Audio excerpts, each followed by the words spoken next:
오늘의 말씀은 창세기 4장 6절에서 8절 말씀입니다.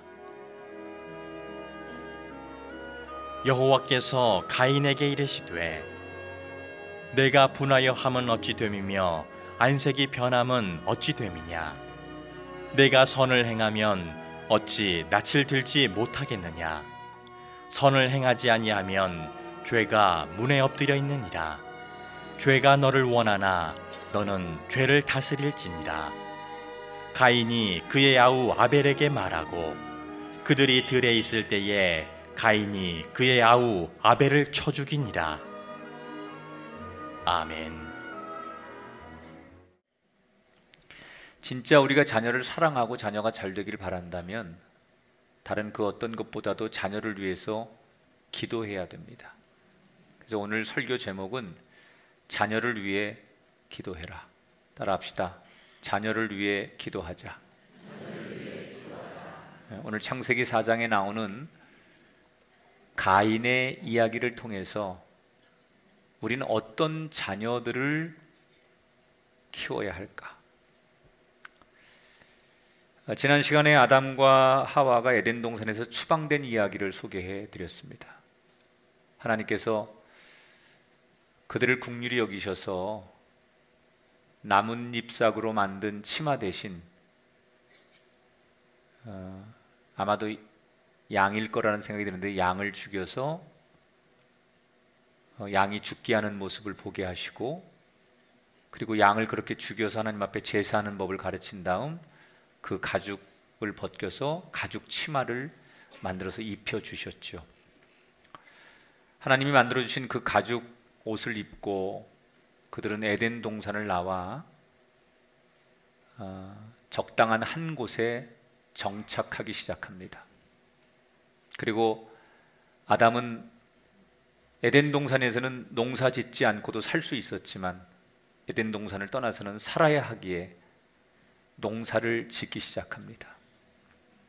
하와는 그런 아담을 도와 집안일을 하고 부부는 열심히 살아갑니다. 그러나 농사라는 게 그렇게 쉽지 않습니다. 처음 해보는 일이고 서툴고, 그리고 땅이 그렇게 호락호락하지 않습니다. 농사를 져보신 분들 알겠지만 땅은 그렇게 호락호락 우리에게 열매를 내주지 않습니다.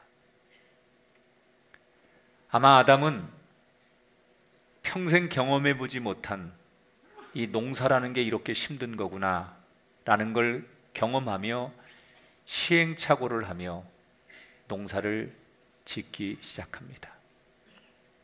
그러나 그렇게 힘들게 살아가는 와중에도 그들에게 한 가지 소망이 있었다면 하나님이 우리를 지켜보고 계신다.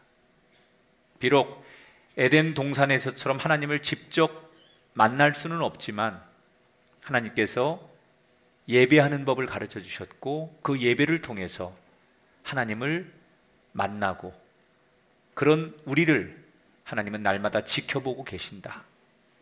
그런 마음으로 하루하루를 살아가는 거예요. 그러다 어느 날 아기가 태어납니다. 이때 하와가 10달 동안 임신을 하고 출산을 하는데 세상 말로 그 산통의 고통을 죽다 살아나는 거예요. 하나님께서 하와에게, 여자에게 벌을 내리시면서 자녀를 낳을 때 산통의 고통을 겪을 것이다 라고 벌을 내리셨잖아요. 아기를 낳는 게 이렇게 힘든 거라는 걸 하와가 처음 경험한 거예요. 정말 세상 말로 죽는 줄 알았어요. 그런데 어떻게 아기가 태어나서 울고 보니까 아들이에요. 그 너무너무 감사해서 이름을 가인이라고 줬어요. 가인. 가인이라는 뜻은 하나님께서 얻게 하셨다, 그런 뜻이에요. 그러니까 아기를 낳으면서 죽는 줄 알았는데, 아기 낳는 게 이렇게 힘든 건지를 몰랐는데, 결국 그 힘든 과정을 거쳐서 아기도 살고 자기도 살아나서 이 아이 이름을 하나님께서 얻게 해주신 거다. 그래서 가인이라고 이름을 붙였어요. 그리고 또 얼마 지나서 임신을 해서 또 아들이 태어났는데 그 아들의 이름을 아벨이라고 졌어요. 이렇게 축복 속에 태어난 가인과 아벨은 부모의 사랑으로 잘 자랍니다. 그리고 시간만 있으면 아버지 아담은 아들들에게 철저히 신앙 교육을 가르칩니다. 하나님이 누군지, 예배가 왜 필요한지, 그리고 예배를 드릴 때는 어떻게 예배해야 되는지 철저하게 가르쳐요. 그리고 큰아들 가인은 아버지 뒤를 이어서 농사를 짓게 하고 아버지의 기업을 잇는 거죠. 아벨은 인류 최초로 양을 키우는 목자가 됩니다. 근데 당신은 농사 짓는 게 훨씬 더 유능한 거고, 농사를 짓는 게 잘 사는 거고, 농사 짓는 게 우위에 있었어요. 농사는 직접 땅을 통해서 소득을 얻지만 양을 키우는 것은 겨우 젖을 얻거나 아니면 양의 털이나 가죽을 통해서 농사 짓는 사람과 양식을 바꾸는 거예요. 그러니까 직업으로 따지면 농사 짓는 것은 굉장히 높은 거고, 양을 키운다는 것은 굉장히 하찮은 일이죠. 가인이 그만큼 유능했다는 거예요. 부모가 볼 땐 첫째 아들이기도 했지만 여러 면에서 아벨보다는 훨씬 더 똑똑하고 유능하고 아마도 뭐 외모도 출중했던 것 같고, 그래서 첫째 아들에게 그렇게 훌륭한 직업을 주고 가업을 잇게 하고 둘째에게는 양을 키우는 일을 합니다. 자, 여기서 아담이 하와와 살면서 성경에는 가인과 아벨을 낳았다 이렇게 얘기하니까 두 형제만 키웠나 보다, 사나 제한하고 두 아들만 낳았나 보다 이렇게 생각하는데 그렇지 않습니다. 우선 아담이 몇 살까지 살았느냐? 930살이 넘도록 삽니다. 아담이 살아생전에 노아 때까지 보죠. 노아까지 살아있는 걸 보죠. 그러니까 성경은 모든 걸 아주 구체적으로 다 적을 수는 없죠. 복음을 전하기 위해서 중요한 이름과 사건만 성경은 전하기 때문에 성경이 모든 걸 다 담지는 못해요. 그러면 아담이 가인과 아벨만 낳느냐? 그렇지 않아요. 굉장히 많은 자녀를 낳은 거예요. 여러분, 그 당시 무슨 사나 제한하는 법을 알았을까요? 아기 안 낳는 법을 알았을까요? 낳고 또 낳고 낳고 또 낳고 1년에 한 명씩 낳았다고 생각해 봐요. 그런데 그 아들이 커서 또 금방 또 결혼해서 손자를 낳고 그러면 누구랑 결혼했을까? 그 당시는 같은 가족끼리 결혼할 수밖에 없죠. 사람이 없으니까. 인류가 처음에 시작될 때는 뭐 자기 여동생이나 누이나 이렇게 또 결혼해서 가정을 이루고 그렇게 살아가는 거예요. 그러다 보니까 인구가 말 그대로 급속도로 팽창하는 거죠. 이렇게 여러분 피라미드를 한번 쭉 그려보세요. 위에서부터 꼭지점부터 쭉 그려보세요. 그 얼마나 많은 자녀를 낳고 그 자녀들이 또 가정을 이루어 낳고 그렇게 해서 인구가 급속도로 늘어나는 거예요. 그런 전인 이해를 가지고 분명히 성경에는 가인과 아벨밖에 없었는데 아벨이 죽었는데 어떻게 누구랑 결혼했다고 하지? 뭐 이런 의문을 갖기 때문에 성경에 대한 그런 기본적인 배경 지식을 가지고 제 설교를 들어야 그렇구나라고 이해가 되실 거예요. 자, 아무튼 아담과 하와의 가정의 상징적인 두 아들, 이 두 아들에게 어느 날 운명을 바꾸는 사건이 일어납니다. 가인은 자기가 농사 지은 곡식으로, 아벨은 자기가 키우는 그 양이 새끼를 낳았는데 그 첫 번째 새끼 양을 잡아서 하나님 앞에 제사를 드립니다. 아버지가 가르친 거예요. 아들들에게 늘 하나님 앞에 제사해야 된다. 너희들이 열심히 일하고 거둔 수확을 가지고 하나님 앞에 제사를 드려라. 그래서 가인도 자기가 농사 지은 것 가지고, 아벨도 자기가 양 키운 거 가지고 제사를 드렸는데, 문제는 하나님이 똑같은 제사를 드리는데 아벨의 제사는 받으시고 가인의 제사는 받지 않으셨어요. 이때 가인의 얼굴이 울그락불그락 하면서 자기보다 하찮은 동생, 세상에서는 자기가 훨씬 더 인정받고 잘 살고 능력 있고 사람들에게 칭찬받고 우위에 있다고 생각했는데, 자기보다 하찮은 동생은 하나님이 예배를 받으시는데 내 예배를 받지 않은 거에 대해서 가인은 분노하는 거예요. 그때 하나님께서 가인에게 이렇게 말씀하시죠. 7절에 보니까 내가 선을 행하면 어찌 낯을 들지 못하겠느냐. 선을 행하지 아니하면 죄가 문에 엎드려 있느니라. 죄가 너를 원하나 너는 죄를 다스릴지니라. 말은 좀 어려운데 무슨 얘기냐? 네 삶이 올바르지 않은 상태에서 내게 드리는 제사, 큰 의미가 없다는 거예요. 네 삶이, 네 마음의 자세가 올바른 걸 가지고 나와서 네가 제사를 드릴 때 네 제사를 받는다.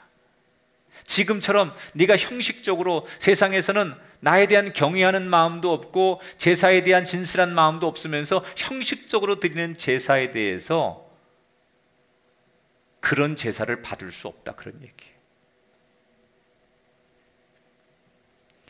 전 여기서 두 가지를 느낍니다.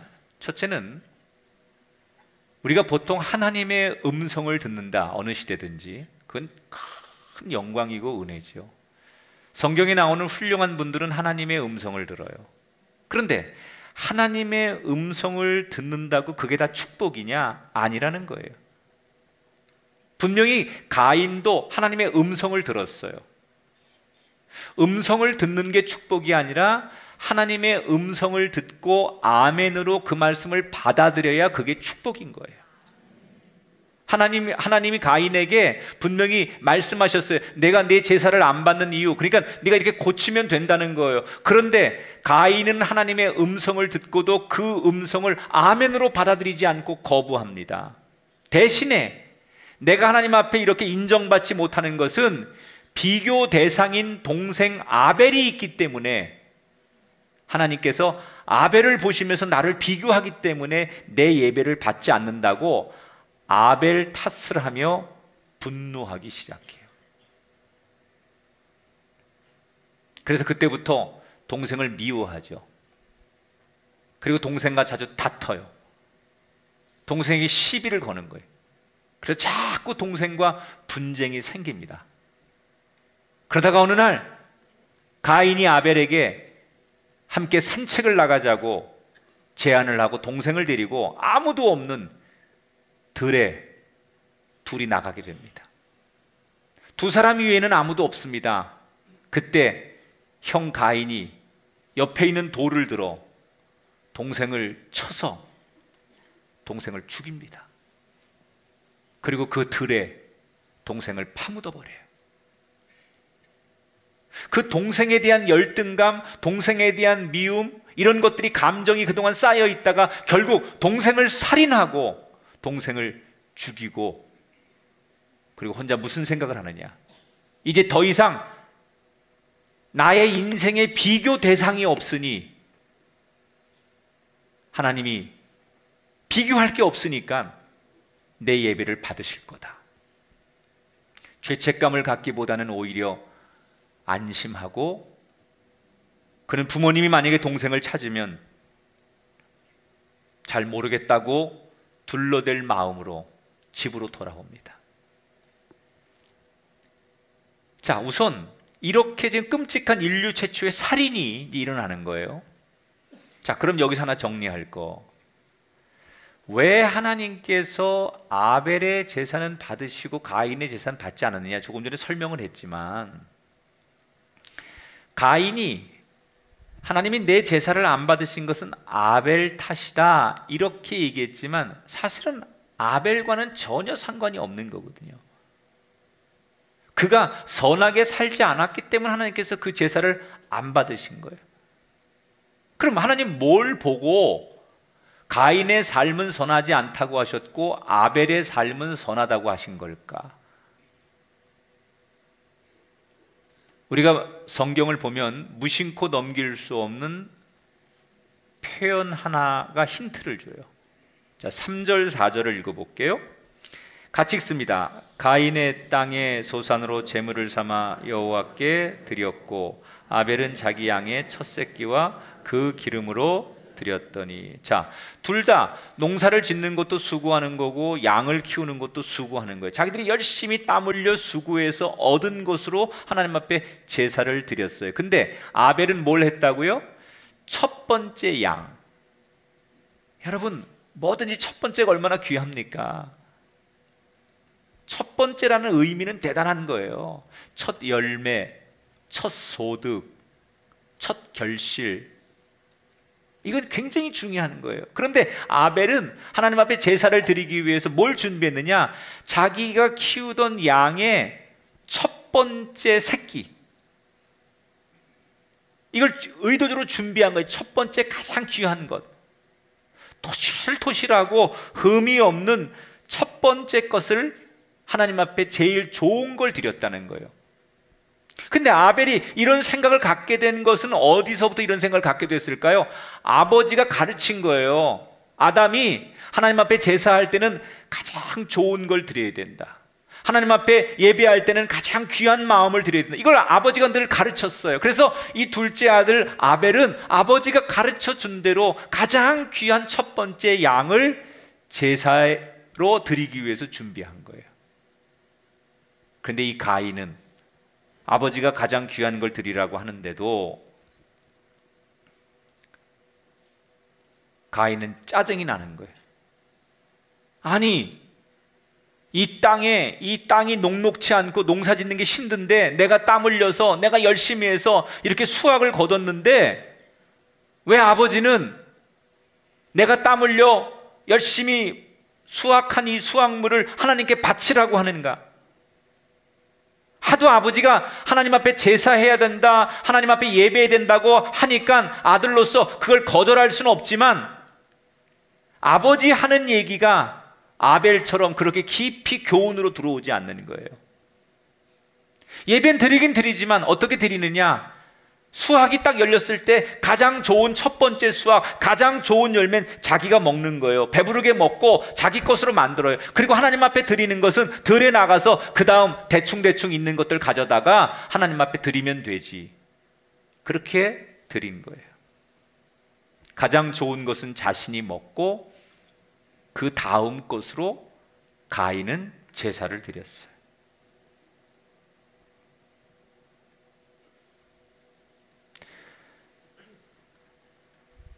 가장 좋은 걸 드렸다는 건 뭘 말하는 거죠? 내가 하나님 앞에 가장 좋은 걸 드린다는 건 여러분 뭘 말하고 싶은 거예요? 내 인생의 가장 귀한 분이 당신입니다. 그런 얘기예요. 여러분, 우리가 주일을 성수해야 되는 이유 가운데 하나가 뭐냐? 이건 말로 하는 게 아니에요. 내가 주일을 어떤 일이 있어도 가장 먼저 하나님 앞에 예배하고 어떤 약속이나 어떤 모임이나 어떤 가정의 형편 속에서도 나는 주일을 먼저 지키겠다라는 건 여러분 암묵적으로 하나님 앞에 뭐라고 얘기하는 거냐? 내 인생의 가장 중요한 분은 하나님이십니다.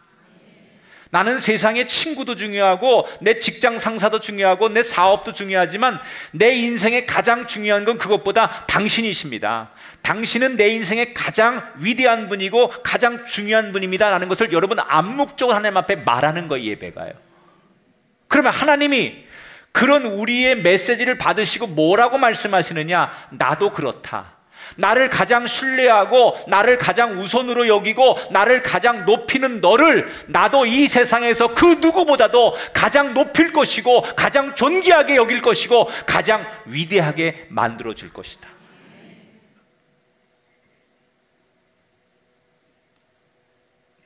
우리 찬양단의 찬양이 바로 그런 의미예요. 우리가 드리는 11조가 바로 그런 거예요.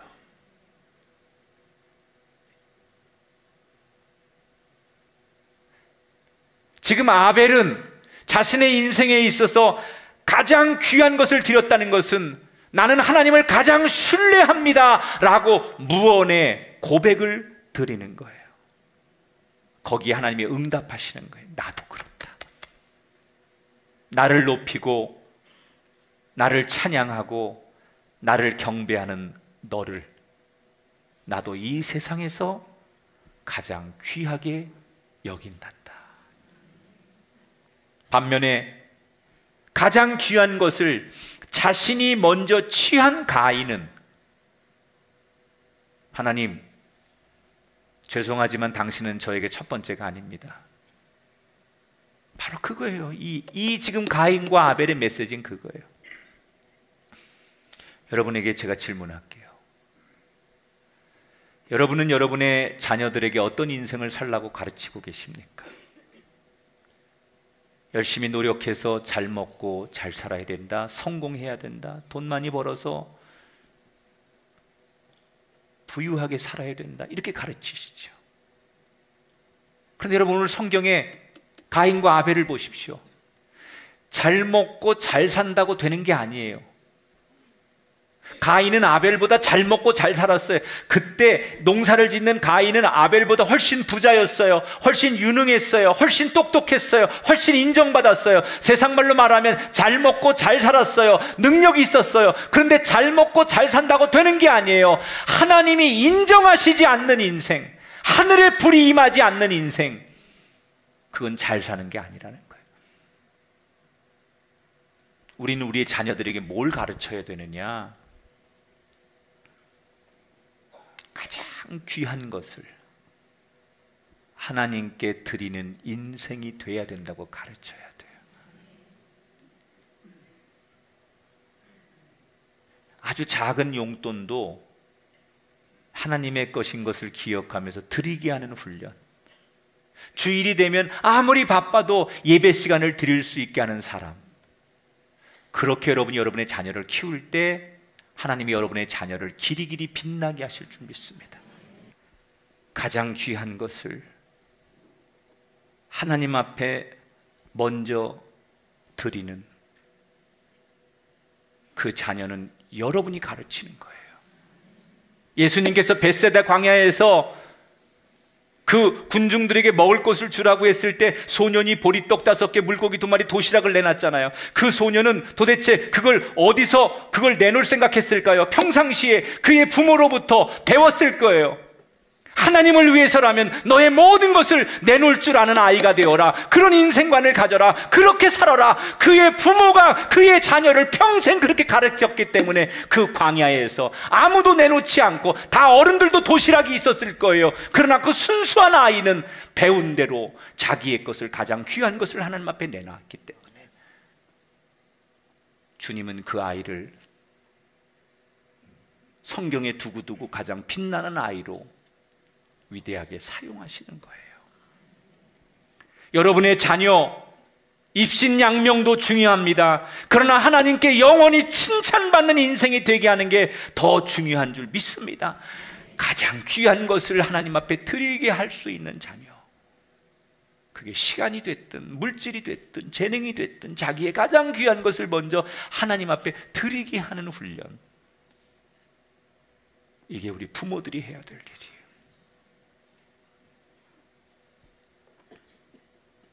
사람은 습관대로 사는 거예요. 훈련이 그래서 무서운 거예요. 습관이. 여러분 자녀를 그렇게 습관들이고 훈련하면 평생 그렇게 하나님 앞에 가장 귀한 것을 드리는 삶이 된다니까요.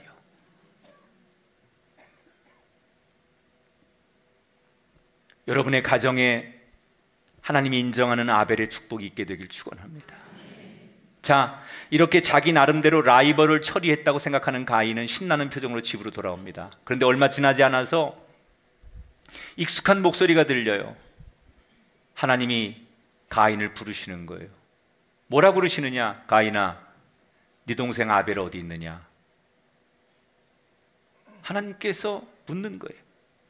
여러분, 이때 하나님께서 아벨이 어디 있는지 몰라서 묻는 게 아니에요. 다 아시지만 질문을 하는 의도는 지금이라도 네가 내 앞에서 시인하라는 거예요. 기회를 주시는 거예요. 근데 그때 가인이 하나님의 의도를 모르고 뭐라고 대답하느냐? 오늘 9절에 보니까 내가 알지 못하나이다. 내가 내 아우를 지키는 자니까. 다 알면서 거짓말하죠. 그러면서 뭐라고 말하느냐? 왜 이런 질문하십니까? 아벨을 하나님이 태어나게 하셨으니, 하나님이 그 아벨을 사랑하셨으니 하나님이 지키셔야지 내가 동생을 지키는 자입니까? 그러면서 하나님 앞에 대들지요.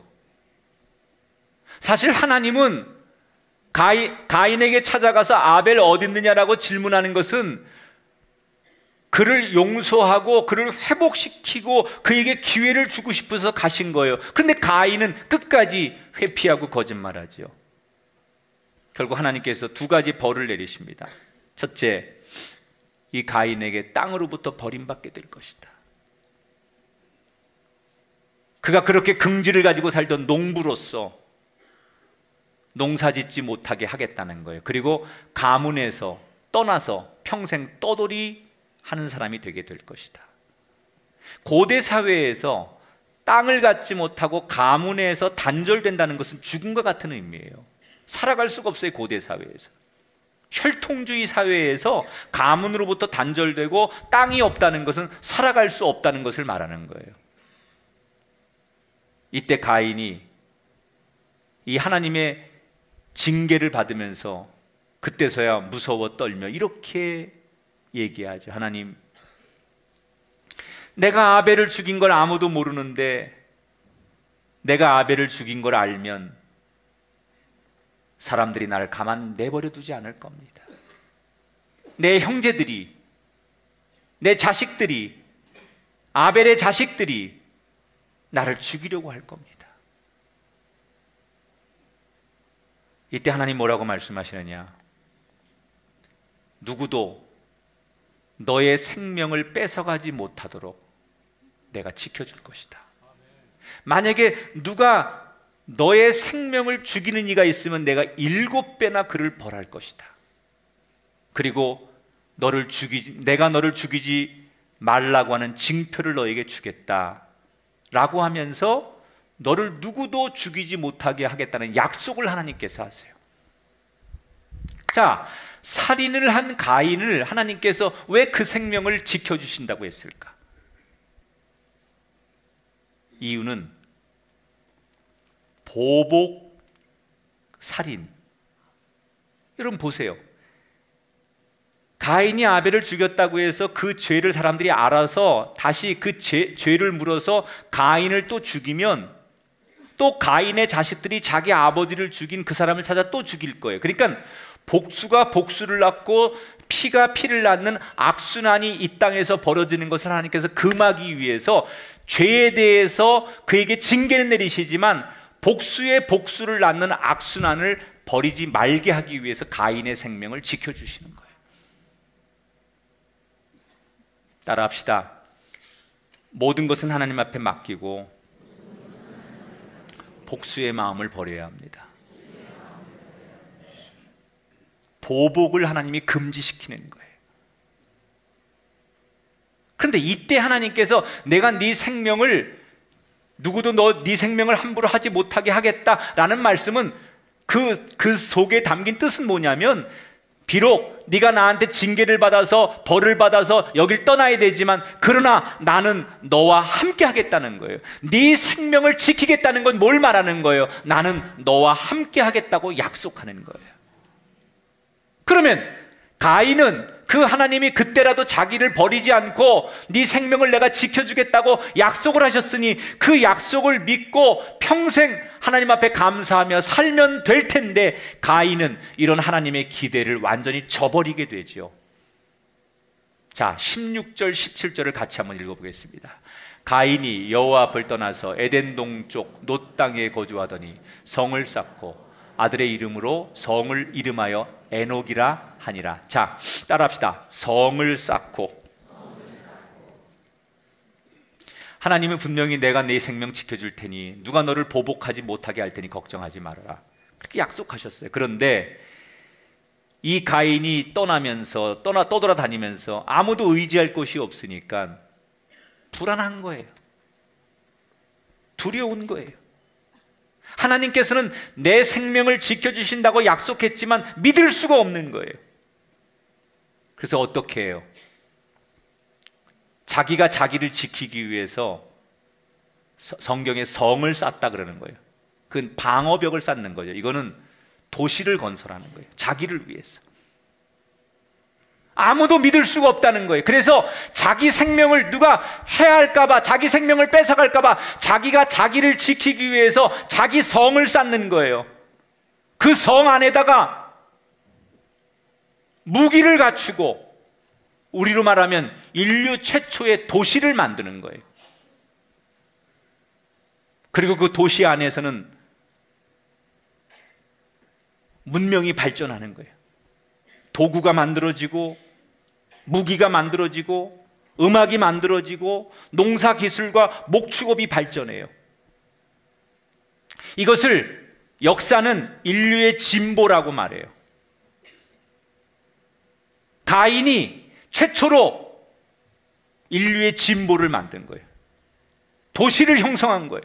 근데 그 도시는 인류를 위해서가 아니라 자기를 위해서, 자기를 지키기 위해서, 세상에 누구도 믿을 수가 없으니까 내가 내 힘으로 나를 지켜야 되겠다. 그래서 성을 쌓고 그 안에 도시를 만들면서 자기 자식들에게 힘을 키워서 스스로 자기들을 지키도록, 그러다 보니까 일을 열심히 하고 무기를 만들고 문명을 만들고, 그런데 자기들을 지키려고 만든 그 성 안의 도시에서 정말 보복이 없어지고 하나님께서 금하신 보복 살인이 없었느냐? 아니에요. 그 도시 안에서 끔찍한 살인, 간음, 보복, 복수가 생기는 거예요. 그게 지금 우리가 살아가는 세상이에요. 이렇게 해서 인류는 가인이 만든 도시와 함께 하나님과 점점점 더 멀어지는 거예요. 여러분, 이 가인도 한때는 하나님을 믿고 예배하던 사람이었습니다. 그런데 가인이 어떻게 해서 하나님과 멀어지는 길을 걷게 됩니까?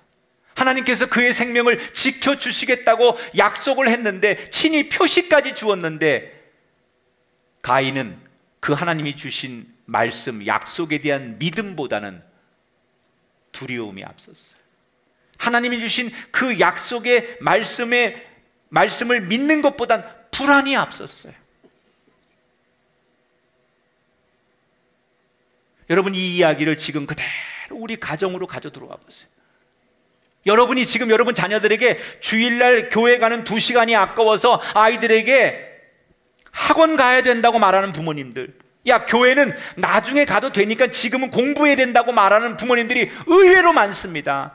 그렇게 여러분, 하나님을 믿는 믿음보다는 불안하기 때문에 뭔가 가져야 돼, 힘을 가져야 돼. 그게 대학이든 성적이든 돈이든 직장이든 인맥이든, 예배 드리는 거, 하나님을 향해서 예배하는 믿음보다는 불안하니까 뭔가를 자꾸 갖게 만드는 그런 자녀를 여러분들이 자꾸 만들다 보면 여러분 가정에서 여러분은 현대판 가인을 지금 키우고 있는 거예요. 하나님을 믿는 믿음보다는 불안하니까, 두려우니까 공부해야 되고 성적 얻어야 되고 돈을 벌어야 되고, 그래서 여러분 자녀를 여러분도 모르게 이 시대의 가인으로 여러분 키우고 있는 거예요.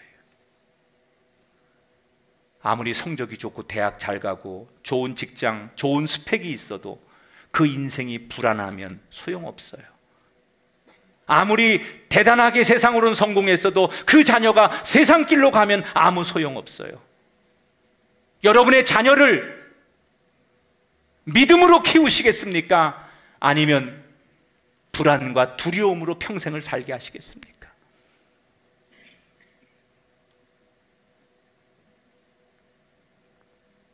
믿음으로 두려움과 불안을 이기는 자녀로 키우시기를 기도하고, 축복하는 여러분 되기를 바랍니다. 물론 우리도 살다 보면 불안할 수밖에 없죠. 남들하고 비교되고 눈앞에 보이는 현실 때문에 여러분도 갈등할 수밖에 없어요. 그러나 믿는 사람에게는 하나님께서 이미 강력한 무기를 주셨어요. 뭐라고 우리에게 무기를 주셨느냐? 내가 너와 함께 하리라. 믿는 자에게 능치 못함이 없으리라. 하나님은 이미 우리에게 약속하셨어요. 가인에게 네 생명 누구도 함부로 해하지 못하도록, 네 생명을 보복하지 못하도록 내가 너를 지켜줄 것이다 약속하셨잖아요. 그런데 자기가 못 믿는 거예요. 그게 가인이에요. 하나님이 우리의 가정과 우리의 삶을 약속하셨어요. 구별하여 하나님 앞에 예배하고 구별하여 살려고 하는 너를 나는 버리지 않을 것이다 약속하셨어요. 약속을 듣고도 난 하나님 약속 못 믿겠습니다. 그래서 내가 나를 지켜야 되겠습니다. 그게 돈이고, 그게 인맥이고, 그게 대학이고, 그게 세상의 힘이고, 그게 세상의 문명이어서 그렇게 세상의 도시를 건설하는 일에 여러분의 인생을 바친다면 그게 바로 가인의 삶 아니겠냐는 거예요.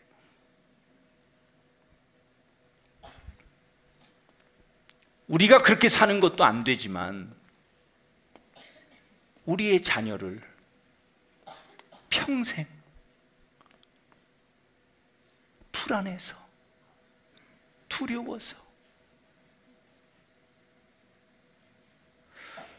더 모으고 더 성을 쌓고 세상에 아무것도 믿을 부모 형제 누구도 못 믿어. 그래서 나밖에 모르는 그런 자녀로, 그래서 아무리 성을 많이 쌓고 아무리 자기 걸 많이 갖는다 한들 그 자식이 행복하겠냐는 거예요.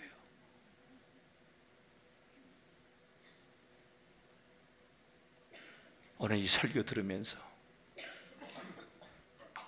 새벽마다 예배 시간마다 다른 기도도 중요하지만 우리 부모님들의 기도 소리에 자녀의 이름을 부르고 울부짖는 소리가, 자녀의 이름을 부르며 통곡하는 소리가 우리 교회 강단에서만큼은 일어나게 되길 축복합니다. 말씀을 맺습니다. 기대 속에서 자랐지만 결국 실패한 가인을 보면서 우리는 더더욱 기도해야 돼요. 어떻게 가장 귀한 것을 하나님께 드리는 자녀가 되도록 기도하세요. 하나님의 약속을 믿으며 불안을 넘어서는 자녀가 되도록 기도하세요. 우리 인생 중에 가장 위대한 사명은 우리에게 주신 자녀를 잘 키우는 거예요. 그런데 자녀의 개념을 조금 확대하면 여러분의 가정의 자녀도 자녀지만 우리 교회 안에 자라는 자녀도 자녀예요. 이 자녀들이 잘 되게 하는 부모들, 그 사람들이 하나님 나라에서 가장 귀한 상급을 받게 될 것을 기억하시며 그 아름다운 걸음을 지금부터라도 걸어가는 우리 모두가 되기를 주님의 이름으로 축복합니다.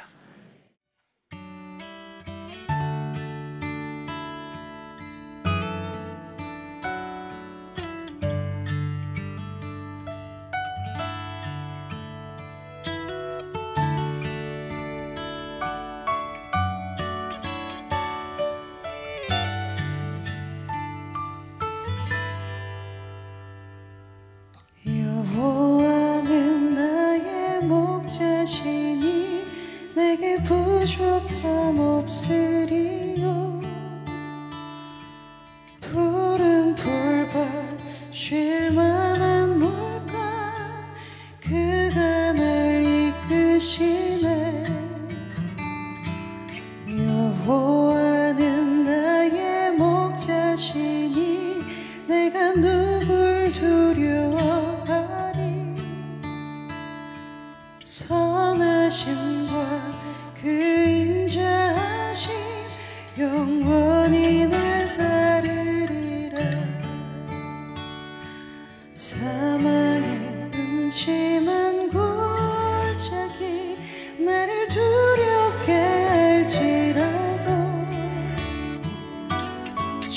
주가 함께 하시는 곳 이곳이 그의 집이라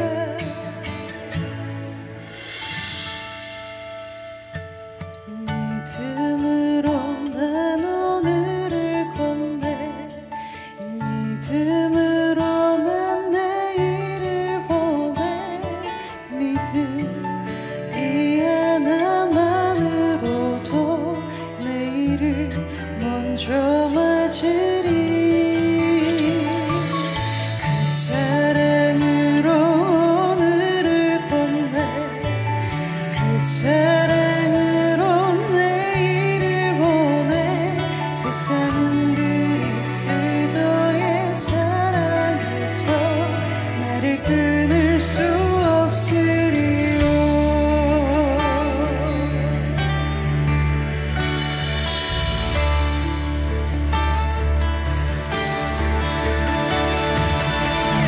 여호와는 나의 목자시니 내게 부족함 없으리요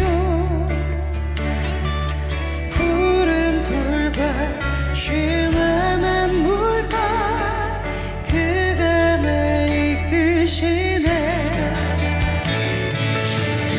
여호와는 나의 목자시니 내가 누굴 두려워하리 선하신 그 인자하신 영원히 날 따르리라 사망의 음침한 골짜기 나를 두렵게 할지라도 주가 함께 하시는 곳 이곳이 그의 집이라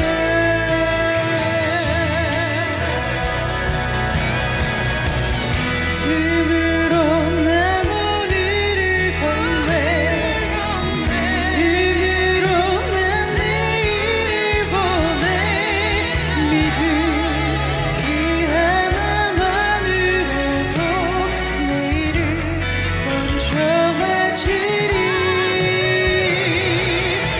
사랑으로 오늘을 건네 사랑으로 내일을 보내 세상은 그리스도의 사랑에서 나를 끊을 수 없으리요 세상은 그리스도의 사랑에서 나를 끊을 수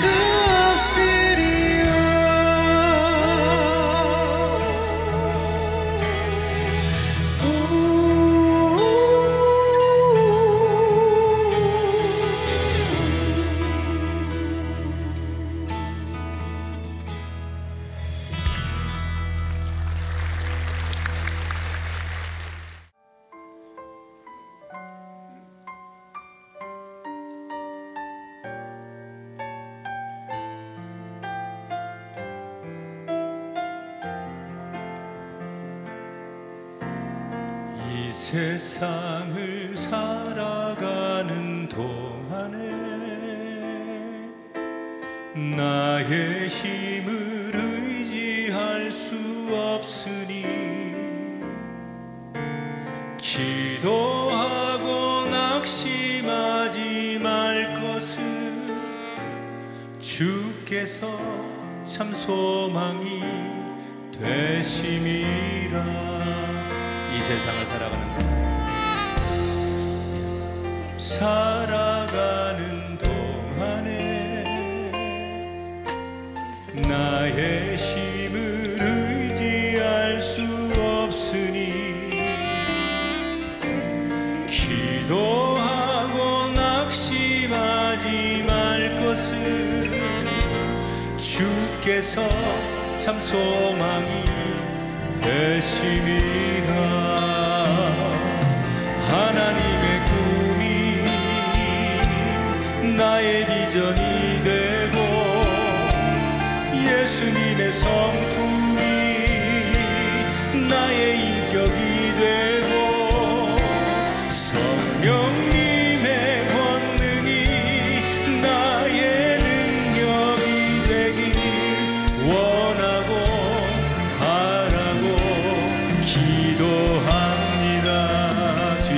걸어가는 동안에 주의 길을 걸어가는 동안에 세상의 것 의지할 수 없으니 감사하고 낙심하지 말 것은 주께서 참 기쁨이 되심이라. 하나님의 꿈이 나의 비전이 되고 예수님의 성품이 나의 인격이 되고 성령님의 권능이 나의 능력이 되길 원하고 바라고 기도. 여러분 목소리만 가지고 고백하십니다. 하나님의 꿈이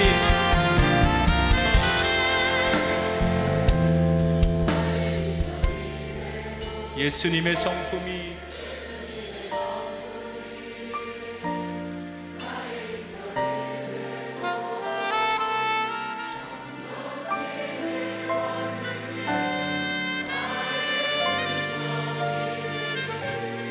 원하고 바라고 기도하고 원하고 바라고 기도합니다. 하나님 앞에 영광의 박수 올려드립니다. 기도하겠습니다. 하나님, 이 세상을 사는 것이 얼마나 어렵고 힘든지 모릅니다. 특별히 우리 자녀들을 잘 키운다는 게 얼마나 힘든지 모릅니다.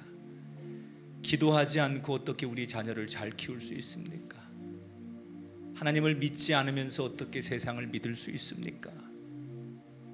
우리 자녀들이 어릴 때부터 한평생을 하나님을 신실하게 믿게 하시고 하나님 없이는 안 된다는 걸 깨닫게 하시고, 그래서 하나님 앞에 겸손하고 사람들의 눈은 속일 수 있어도 하나님의 눈은 피할 수 없음을 알게 하는 자녀들 되게 하셔서 늘 하나님 앞에 정직하고 의로워서 하나님이 세우시는 신실한 자녀들이 우리 가정마다 배출되게 하시고 우리 교회에서 살아나게 하시고 이 시대 그런 젊은이들이 많이 나오도록 축복하여 주옵소서. 우리의 소망은 다음 세대에 있습니다. 우리가 아무리 잘해도 우리 뒤를 이을 다음 세대가 준비되지 않으면 아무것도 아닙니다. 주여 눈을 뜨게 하시고 미래를 바라보게 하시고 꿈을 꾸게 하여 주시옵소서. 오늘 귀한 예배 드린 모든 성도들 축복해 주시고 가정의 자녀의 어려움들을 해결해 주시고 평강의 복을 허락해 주옵소서. 하나님 앞에 아벨처럼 가장 귀한 것을 드리는 귀한 예물도 받아주시고 저들의 일터와 생업과 삶의 자리에 하나님이 살아계신 흔적과 간증들이 넘쳐나게 하옵소서. 이제는 우리 주 예수 그리스도의 은혜와 하나님 아버지의 극진하신 사랑하심과 성령님의 감화, 감동, 역사하심이 오늘 예배드리고 돌아가는 모든 성도들의 걸음 위에 영원토록 함께하기를 축원하옵나이다. 아멘.